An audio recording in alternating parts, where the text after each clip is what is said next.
They left during the day. That's important. If it had been in the evening, it could have been attributed to haste, fatigue, the darkness in which many things seem final.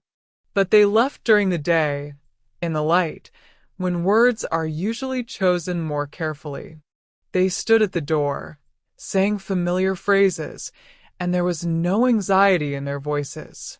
There was something else, a sense of finality. "We'll be back soon," they said. Too evenly, too correctly. That's what people say when they already know that returning is not part of the plan. I nodded. At my age, you nod often. It's not always agreement. More often, it's a way to let time pass. I remained standing at the door after their footsteps had faded. The house still held their presence, like it holds warmth after a window is closed. I listened to this residual breath and understood. They didn't just leave the house. They left my life the way people leave forever, without haste and without the need to look back. I didn't cry. Old age rarely cries immediately. Tears come later, if they come at all. At that moment, there was a different feeling, clarity, quiet, almost businesslike. I suddenly understood clearly. Those words were the last. Not because they lied, but because sometimes people speak the truth without even realizing it. I went to the kitchen and sat down. The tea had cooled in the mug I hadn't touched. The clock ticked louder than usual. The house was too big for one person and too empty for promises. I remembered how many times in my life I had heard, "We'll be back," and how many times it meant, "We've already left." I started noticing the details. The bags weren't packed in a hurry. Nothing was forgotten. The documents were taken. Even the little things that are usually left for later. It wasn't a flight. It was a completion. And that's what made my heart beat steadily, without panic. Panic arises when there is hope. And there was none here. I went to the window. The courtyard was living its own life. People were going about their business. Children were laughing. Cars were driving by. The world didn't know that a whole chapter had just ended for me. And there was a strange comfort in that. The world doesn't have to stop when you finally understand. I remembered how they had gathered. How they talked about trivial things, avoiding the main point. How the promise to return sounded not like concern, but like a formality. I had heard it before in other voices, in other houses, in another life. Back then, I didn't believe myself. Now I did. I didn't know what would happen next. I didn't know how much time would pass before I truly heard the silence. But I knew one thing. I wouldn't wait for their return. Because waiting means entrusting my life again to words that no longer have any weight. I locked the door. Not out of fear. Out of respect for what had happened. Sometimes you need to close the door not because someone might come in, but because someone has already left. And, standing in the silence, I quietly said to myself what I hadn't said to them. If those were the last words, then the next words will be mine. When the door finally closed, the house didn't immediately become empty. Emptiness comes later. First, there's an echo, not of sounds, but of habits. I caught myself listening for footsteps that would no longer be there, waiting for voices from the next room, postponing things as if they were about to return, and everything would be as before. It wasn't hope. It was inertia. I moved through the house slowly, almost cautiously, as if afraid to disturb the air. In old age, the body remembers more than the mind. It knows where things were placed, where to slow down, where you can walk without looking. And it is the body that first senses when the space changes. The rooms became wider, the corridor longer. Even the ceilings seemed to have risen. The house no longer adapted to several people. It was left alone with me. I went into their room, not out of curiosity, but out of a need to be sure. The bed was neatly made, the wardrobes closed, the floor clean. They hadn't forgotten anything. They hadn't left anything behind. Not even the random little things that usually say, "We'll be back."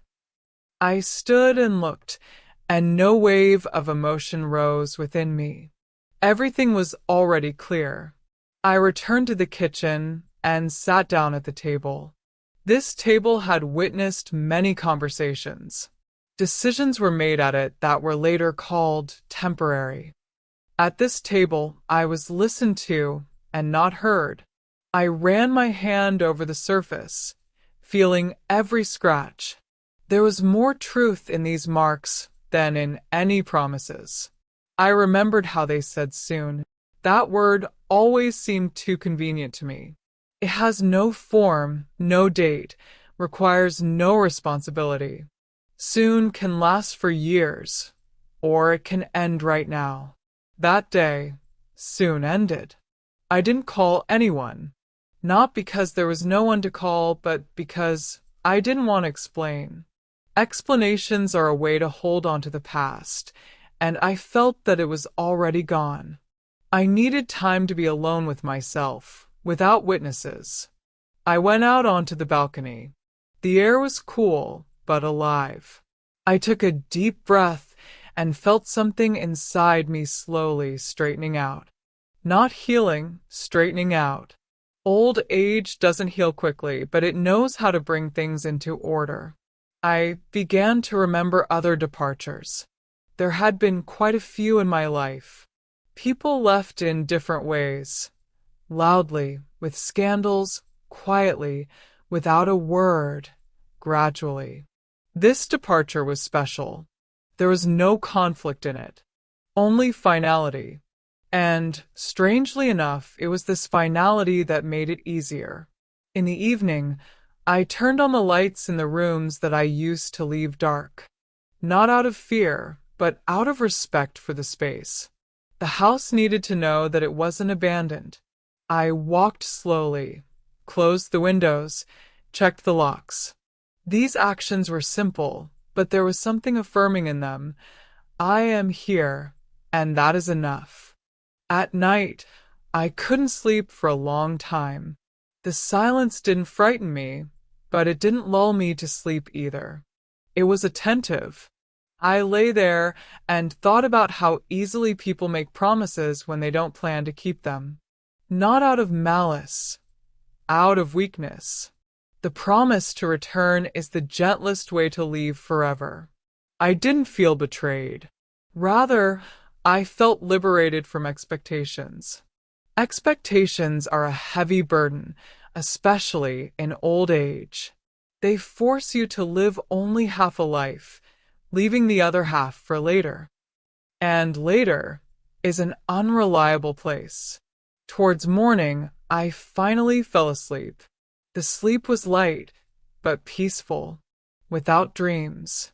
When I woke up, the house greeted me with the morning light. It was still the same, not hostile, not empty, just different. I brewed some tea and sat by the window. The day was beginning, and there was something hopeful about it. Not because something good was expected, but because life continued, even if those words were the last. I understood. They had left, promising to return, but that promise no longer held power over me, because I no longer build my life on words that are not backed up by actions. And if those were the last words, then now it was time for silence. And in silence, as I had long known, one can hear the most important things. Sometimes life brings small surprises, not loud ones, not immediately noticeable. They don't knock on the door, they simply wait for you to pay attention. If you're curious, I left one of those surprises in the description. On the third day, I noticed that the house had stopped listening. Before, It seemed to freeze with me, waiting for footsteps, sounds, a return. Now that was gone. It lived its own rhythm, independent of promises. The sun rose, the light fell on the floor at the same angle, the shadows moved across the walls without asking if anyone would return. And there was something surprisingly honest in this indifference. I began to open rooms that I had previously avoided, not because they reminded me of anything, but because I no longer wanted to bypass them. Things were in their places, but without their former meaning, as if they had ceased to belong to anyone and had simply become objects. I picked them up, examined them, put them down, not with sadness, with attention. In old age, attention becomes a form of care. I found an old box of letters. They had been there for a long time, survived several moves, but I had never dared to reread them. Now I decided to. I read slowly, sometimes stopping to catch my breath. There were many promises in those letters. Not only I'll be back, but also I'll be there. Everything will change. We'll manage. I didn't judge them. Letters don't lie. They simply remain in the time when they were written. I thought about how easily we believe words when we want to believe them, how readily we accept them instead of actions, if they sound warm. I lived like that for so long. I thought that patience was a form of love. Now I understood. Patience without reciprocity is loneliness stretched over time. I've long noticed that the quietest things turn out to be the most important. Sometimes a small surprise changes the mood of the whole day. If you suddenly feel like it, he's waiting for you in the description. I started rearranging things, not out of a desire to change everything, but out of a need to mark my presence. I moved the armchair closer to the window, placed the lamp so that the light fell on the book, not on the empty wall. These little things were more important than they seemed. They told the house, I'm here and I'm not waiting. Sometimes I caught myself smiling, not at memories but at the present. I no longer needed to adjust to anyone's plans. I didn't need to postpone life for later because someone might return. Age had taught me to value the present not as a leftover, but as a foundation. I went outside and walked through familiar places. People greeted me, asked the usual questions, unaware that something had shifted within me. I answered briefly, calmly. My "everything is fine" was no longer a cover-up. It had become a fact, not because everything was good, but because I had accepted what was happening. I noticed that I no longer looked for excuses for their departure. Before, I would have told myself, they have things to do, circumstances, difficulties. Now I didn't need that. Not out of anger, but out of respect for the truth. They left. The promise to return was part of the leaving, and that was enough. In the evening I sat down to write. Not letters, but notes. About what I felt, about what I no longer wanted, about what I was ready to accept. The paper patiently accepted everything, without demanding explanations. Sometimes that's all you need, a place where you can speak without fear of being interrupted. I realized that for the first time in a long time, I wasn't afraid of the future. Before, it frightened me with its uncertainty. Now uncertainty had become part of freedom. If no one promises to return, then no one is holding you in place. At night, I lay awake for a long time again. But it wasn't anxious insomnia. It was the wakefulness of a person who is reviewing their life without haste. I thought about how many times I had agreed to wait, and how little of myself there was in that waiting. Towards morning, I felt tired, but not a heavy tiredness, but a calm one. The kind of tiredness you feel after a long conversation with yourself, when the most important things have finally been said. I closed my eyes and allowed myself to fall asleep, without fear of missing anything important. Nothing was more important than this sleep. When I woke up, I understood. The house had truly stopped waiting along with me, and there was no loneliness in that. There was acceptance of reality, and acceptance is the beginning of a new order. I knew there would still be conversations, decisions, perhaps steps I hadn't considered before. But now they didn't scare me, because I was no longer standing at the door, listening for someone else's footsteps. I was standing in the center of my own life, and if they had left, promising to return, it meant that my story was only just beginning. On the fourth day, I stopped counting the days. It happened on its own, without a conscious decision. I simply woke up and realized that I was no longer waiting for something to change today. Not because I was disappointed, but because I had accepted it. Old age knows how to accept things not immediately, but deeply, so that after that, there's no need to return to the same question again. The house no longer seemed temporary. Before, there was a sense of pause in it, as if life had lingered here briefly, waiting for someone's return. Now the pause was gone. The rooms were filled with a different density, not noise, not events, but presence. My presence.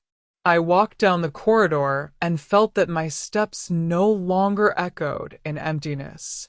They belonged to this place. I sat down at the table and took out an old album. Not a family album, my own. There were photographs of me alone, at different ages, in different cities, in different moods. I looked at these faces and suddenly clearly saw that there was no expectation in them. There was life, not later, not someday, but now. I was surprised how easily one forgets the state over time. I remembered how for many years I lived with the thought that everything was still ahead, but not right now. That there were obligations, people, plans that were more important than my desires. I didn't consider it a sacrifice. I considered it normal. But now, sitting at the table in silence, I understood. The norm in which you are constantly asked to wait gradually erases you from your own life. I got up and went to the door. The very door behind which they stood, promising to return. I hadn't opened it for several days. Not because I was afraid, but because there was no need. Now I opened it and went out into the stairwell. It smelled of paint and dust, the ordinary life of a building where no one knows your story. I stood there for a while and then went back inside. I closed the door calmly, not as a symbol, as a fact. That day I decided to sort through the things that had been lying around for years for later. Boxes, bags, drawers. I did it slowly, taking breaks, allowing myself to get tired. In old age, you can't rush. The body immediately reminds you of its limits. But I felt that it was important, not as cleaning, but as a conversation with the past. I found objects that I had kept for the sake of others, gifts that were never given, things bought just in case, papers put aside for when there's time. I looked at them and understood that this when would never come, not because it was too late, but because it had always been an illusion. Some things I put back, some I set aside, not with regret, with gratitude for reminding me of the time when I lived in expectation. This expectation wasn't a mistake. It was a stage. But stages don't last forever. I did something I hadn't allowed myself to do before. I rearranged the furniture. A little. Not radically. But so that the space ceased to be arranged for someone else. The armchair was closer to the light. The table was more convenient for me. These changes were almost imperceptible from the outside, but internally they felt like an important statement. I'm not just temporarily here. In the evening, I realized I was no longer thinking about the promise. It had lost its form. Before, it had sounded in my head like a phrase I could return to. Now it was simply a memory of words spoken on a particular day. Without power, without weight, without continuation. I thought about how strangely we cling to promises, even when they no longer work, as if we're afraid that without them, life will fall apart. But life doesn't fall apart. It simply changes its foundation. And sometimes that foundation turns out to be within yourself. At night, I woke up and heard the silence. Not the kind that oppresses, but the kind that supports. I lay there and felt my body breathing calmly, my thoughts not racing, but flowing. In this state, I didn't want to go back. Even if I had the opportunity, I understood that if they suddenly returned, something would already be different. Not because I wouldn't accept them, but because I could no longer live in expectation again.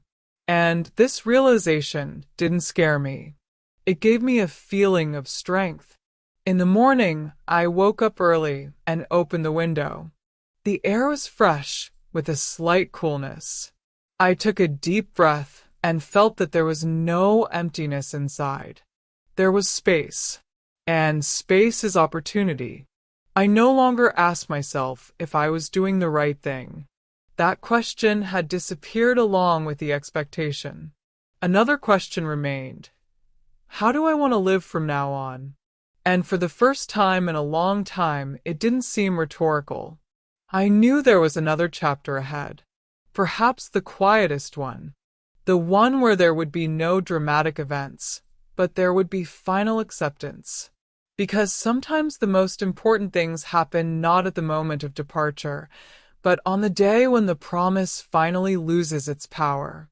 The next morning I woke up with the feeling that a space had opened up inside me. Not emptiness, but a space. Like in a room from which unnecessary furniture has been removed, and suddenly you can see how much light there is.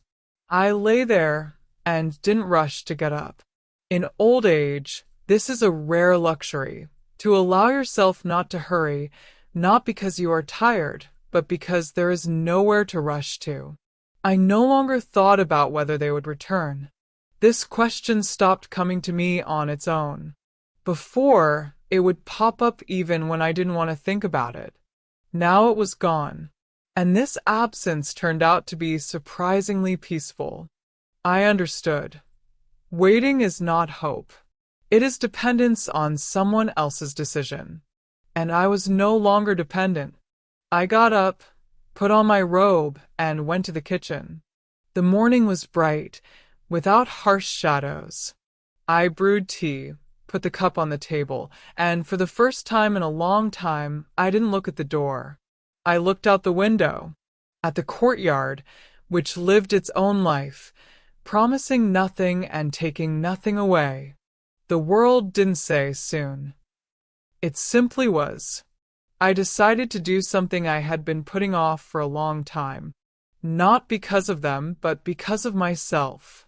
I opened the closet and began sorting through the things I had kept, just in case. This case was always connected to someone else. If they return, if it's needed, if it's convenient. Now I looked at each item and asked only one question. Do I need it now? Some things I kept. They were a part of me, not of expectations. Some I put away, not with regret, but with gratitude for reminding me how many years I had lived thinking not about myself. This was not a break with the past. It was a farewell to the illusion that the past could still return in its former form. I found an old notebook. It contained entries made many years ago. Plans, thoughts, phrases that seemed important back then. I read them slowly and suddenly realized almost all of them began with the word when. When I have free time, when things get easier, when someone is there. I closed the notebook and put it away. Now my thoughts began differently. They began with now. I left the house. Just like that. Without a purpose. I walked slowly, stopping, looking around. People passed by, unaware that for me this wasn't a walk, but a confirmation. I wasn't waiting for a call. I didn't check my phone. I walked because I could. Because my time was no longer tied to other people's words. I went into a small shop near my house, where they had known me for a long time. The saleswoman smiled and asked how I was. I answered honestly, calm. That word sounded unexpectedly accurate to me. Not good, not okay. Calm. There was no emptiness in this calmness. There was support in it. Returning home, I sat in the armchair by the window. The very armchair that used to seem temporary. Now it had become the center. I sat and thought about how strangely life is arranged. Sometimes people need to leave so that you can finally be with yourself. Not in loneliness, but in presence. I wasn't angry with them. Anger maintains a connection. I no longer wanted to be connected. I accepted their departure as a fact, not as a betrayal. They left, promising to return. That promise was part of their journey, not mine. My journey began here, in silence, in clarity, in the absence of expectation. In the evening, I turned on the lights in all the rooms. Not because it was dark, but because I could. The house was no longer a place where one waits. It had become a place where one lives. Let it be quiet. Let it be without witnesses. But let it be real. I went to bed early. Sleep came quickly, deep and peaceful. In my dream there were no doors, no footsteps, no promises. There was space and light. I woke up with the feeling that nothing was holding me to the past anymore. I knew an epilogue lay ahead, not as the conclusion of a story, but as a quiet confirmation of what had happened. Because sometimes the end is not a point.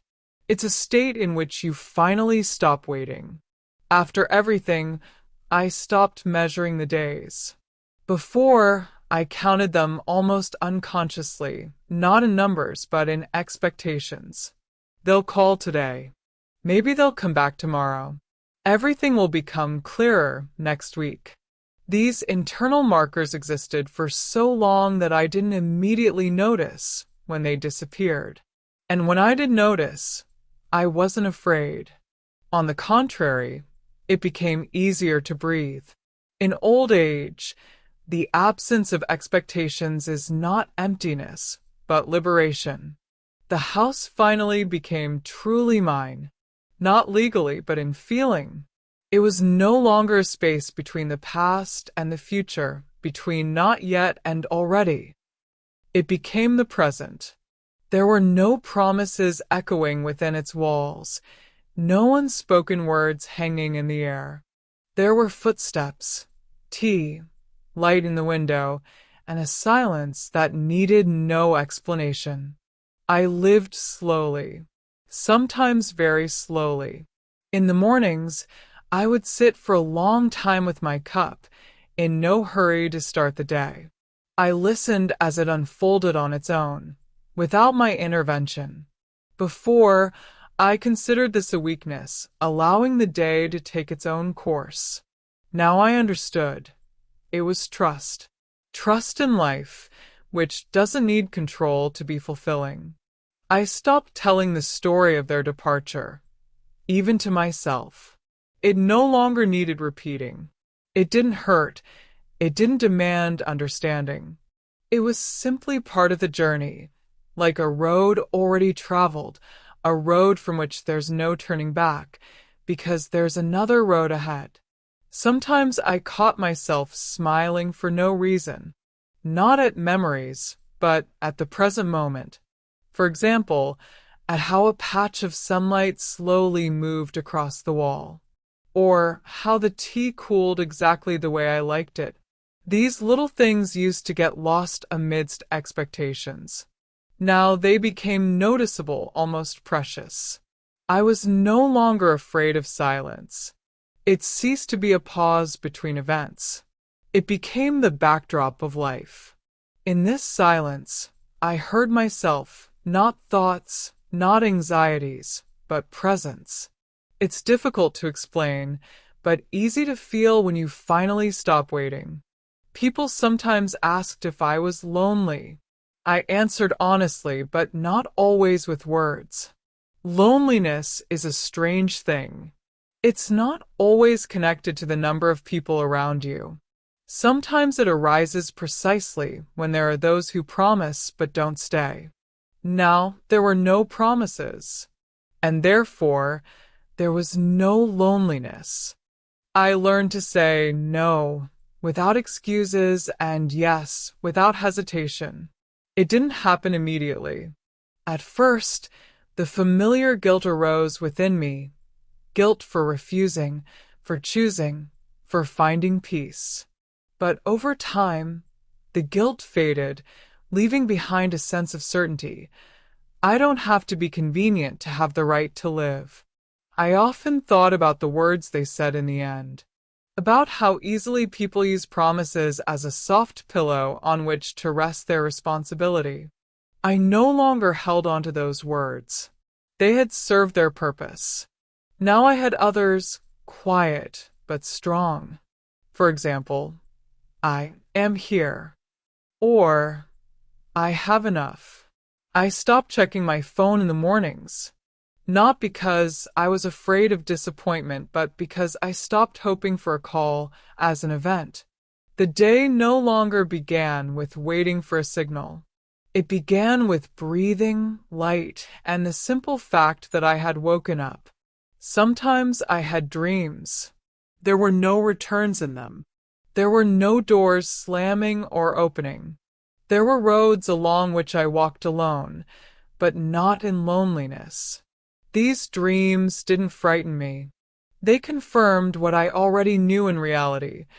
Life continues not because someone returned, but because you remained. I didn't close myself off from people. I simply stopped living on the terms of promises. If someone came, I accepted them. If they left, I let them go, without drama, without internal vows to wait. This turned out to be a surprisingly honest way to exist. I often thought about how many years I had given to waiting, not with regret, with understanding. Back then, I didn't know any other way. Back then, waiting seemed like a form of love, a form of loyalty. Now I knew love doesn't ask you to stop living. It walks alongside you. And if it doesn't, then it wasn't love. Old age didn't make me weaker. It made me more precise. I no longer wasted energy on things that have no continuation. Not because I have little time, but because I finally knew its value. Sometimes, in the evening, I would open the window and watch the courtyard darken. There was no anxiety in those twilight hours. They didn't remind me of anyone's absence. They simply marked the end of the day. And that was enough.